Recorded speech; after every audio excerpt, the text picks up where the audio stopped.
What if I told you that while their father sits in America's most secure prison, his sons are living like tech billionaires, flaunting gold-plated AK-47s on Instagram, buying pet tigers, and throwing $14,000 parties like it's pocket change? This is the story of Los Chapitos, El Chapo's heirs who transformed drug money into a lifestyle so extravagant it makes the Kardashians look modest.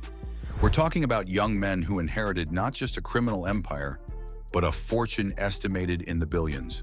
And unlike their father who tried to stay hidden, these millennial cartel princes decided to broadcast their wealth to the world. But here's what's truly shocking. Their spending reveals a calculated strategy that goes far beyond just showing off. Every gold gun, every private jet, every exotic animal serves a purpose in maintaining power and projecting invincibility. Today, we're stepping inside the billionaire lifestyle of El Chapo's sons, where luxury meets violence and where a single Instagram post can be worth more than most people's life savings. From Iván's pet lions to Alfredo's designer shopping sprees, we'll uncover how these narco princes spent their inherited billions and why their extravagant lifestyle became both their greatest weapon and their ultimate downfall. To understand the scale of wealth we're dealing with, you need to know that El Chapo's empire generated an estimated $12.6 billion during his reign. When he was captured in 2017, that fortune didn't disappear. It passed to his four sons, Iván Archivaldo, Jesús Alfredo, Ovidio, and Joaquín Guzmán López, collectively known as Los Chapitos or the Little Chapos. But there was nothing little about the power they inherited. Under their leadership, the Sinaloa cartel shifted focus to fentanyl trafficking, a business so profitable that a single pill costing 10 to 20 cents to produce in Mexico sells for $5 to $30 on American streets. This enormous profit margin created a liquidity problem most of us can't even imagine. They were making money faster than they could spend it. The result? A lifestyle that redefined narco luxury for the Instagram generation. While previous cartel leaders stayed in the shadows, Los Chapitos embraced social media, turning their extravagant spending into a brand. They became the world's most dangerous influencers, and their content was about to break the internet. The millennial cartel brand. Unlike their father who avoided cameras, Los Chapitos understood something revolutionary. In the digital age, image is power. Iván Archivaldo, the eldest at around 40, became the face of what media dubbed the millennial cartel. His Instagram wasn't just social media, it was psychological warfare. Picture this, Iván posting photos of himself in a BMW with 2 lion cubs in the passenger seat. Not stuffed animals, actual lion cubs. The caption, just a casual day in the life of narco royalty. These weren't random pets. They were symbols of untouchable power, inherited from his father's tradition of keeping exotic animals. El Chapo Sr. had spent $10 million on a beach house in Acapulco that included a private zoo with lions, tigers, panthers, and even a miniature train for viewing the menagerie. The sons took this concept and made it Instagram-ready, turning dangerous animals into lifestyle accessories that screamed, "We operate above the law." But the exotic pets were just the beginning. The arsenal of luxury. When most people think of luxury, they think of designer clothes or expensive cars. Los Chapitos thought bigger. They turned weapons into fashion statements. Iván's collection included gold-plated AK-47 rifles and custom pistols with his initials engraved in diamonds. During one of El Chapo's early raids, authorities discovered a luxury Colt .38 pistol covered in gold and diamonds with the initials ACF, Amado Carrillo Fuentes, that had been gifted to Guzmán as a sign of loyalty. The sons took this tradition and amplified it, creating an arsenal that doubled as a jewelry collection. Jesús Alfredo, known as Alfredillo, went even further. His social media showed off what investigators called the spoils of an illicit lifestyle, photos of gold-embossed guns, piles of money in rubber bands, and in one infamous post, a table full of cash with the caption about counting it up. These weren't just weapons. They were status symbols in a world where respect is measured in firepower and fear. The fleet of dreams. While most billionaires collect art, Los Chapitos collected vehicles. Iván's garage looked like a luxury car dealership crossed with a military depot. His collection included Mercedes-Benz and Range Rovers, Bentleys and bulletproof SUVs, many customized with armor plating that could stop rifle rounds. One social media post showed Iván's morning problem, a garage so full of luxury cars he couldn't decide which one to drive. The lineup included white armored vehicles that became the signature look of Los Chapitos operations, but their taste for luxury transportation extended beyond land vehicles. Iván briefly posted an Instagram story revealing 2 private helicopters painted in flashy colors parked at one of his properties. Aviation experts identified them as Robinson R-22 models, each costing around $330,000. For the sons of El Chapo, owning personal aircraft wasn't just about luxury, it was about having escape routes ready at a moment's notice. The family's aviation history ran deep. El Chapo Sr. had historically used 3 private jets monthly to transport cash, with each plane often carrying up to $10 million currency. The sons inherited this aerial empire and made it their playground. The party lifestyle. If you thought tech billionaires threw expensive parties, wait until you hear about narco celebrations. Alfredo became notorious for his party receipts, literally posting bills from nightclub visits that totaled over $14,000 for a single evening. This wasn't just showing off. It was demonstrating the kind of liquid cash flow that most legitimate businesses could only dream of. The brothers funded frequent private parties called festejos in exclusive locations, characterized by abundant food, high-end champagne, and attendance by key cartel associates. These events served dual purposes, rewarding loyal personnel and broadcasting a message of untouchable wealth that attracted new recruits to their organization. But the most extravagant celebration came after El Chapo's sentencing.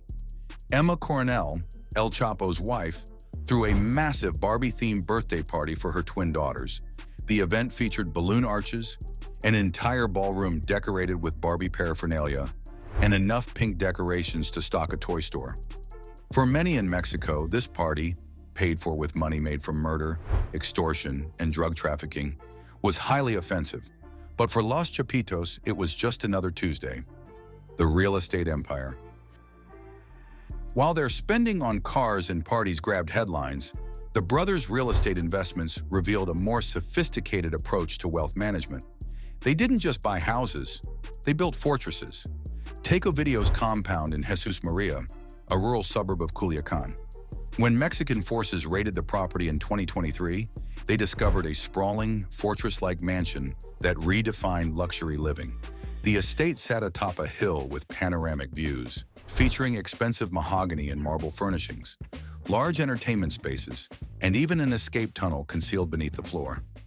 The property's garage alone told a story of excess, multiple luxury cars and all-terrain vehicles, including a white-armored Mercedes-Benz GLE and a black-armored Mercedes G-Wagon SUV, both riddled with bullet holes from the firefight during his capture.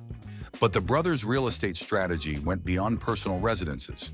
They established sophisticated money laundering operations through legitimate-appearing businesses. In Mazatlan, Sinaloa, they controlled Grupo 247 Real Estate, a company dedicated to construction and property sales that promoted lucrative investment opportunities near the coast. The focus on Mazatlan wasn't random.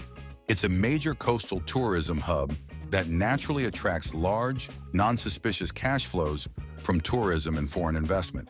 By investing in real estate development, they could integrate massive illicit capital into high-traffic luxury markets while maintaining the appearance of legitimate business success. The technology of power. Perhaps the most sophisticated aspect of Los Chapitos' spending was their investment in technology and counterintelligence. This wasn't just about luxury, it was about survival.